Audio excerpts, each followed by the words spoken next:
Welcome back. The jail population continues to rise in Pima County despite a decade-long effort to drop the inmate count. Chief investigative reporter Valerie Cavazos continues to dig even deeper into the system. Reform without enough results. It can be a tough pill to swallow, but that's what some Pima County leaders are seeing right now. Tonight, a look at where it now stands.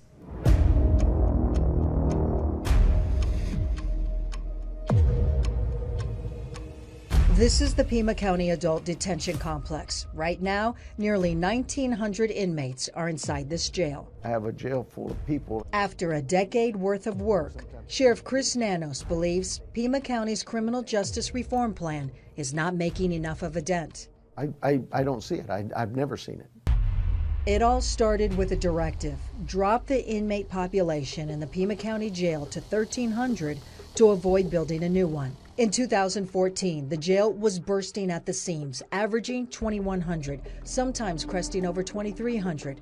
The crisis directly impacting taxpayers.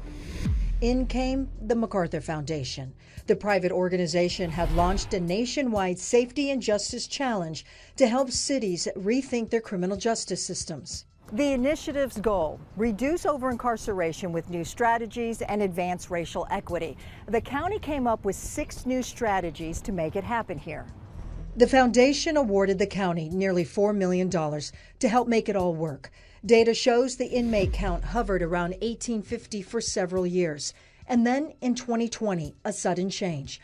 A dramatic drop in the count to about 1,500 inmates the next year, getting much closer to the county's goal of 1,300. But the sheriff points out, not because of any real reform.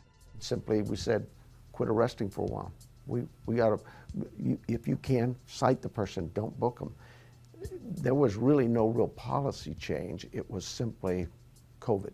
But the person now leading the county's reform effort has a different take, saying if it wasn't for the work done so far, the inmate count would be a lot higher because the county's population continues to grow, 7% since 2010. You see that reflected in our bookings. You see that reflected in the jail population. Despite best efforts to try and reduce it, it's continuing to increase.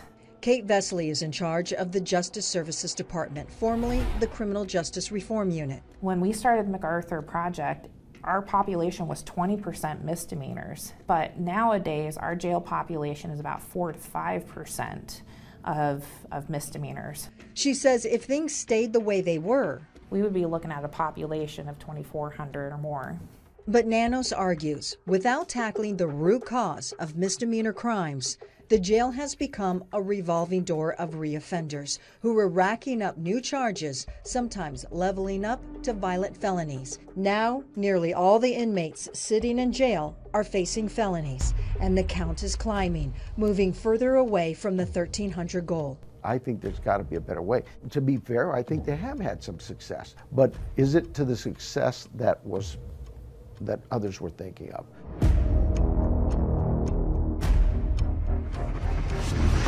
And that includes the MacArthur Foundation. What we've learned from the foundation that helps paint a clearer picture of Pima County's reform efforts. We'll have that next week as we continue our investigation into the criminal justice system shortfalls. Valerie Cavazos, 13 News Investigates.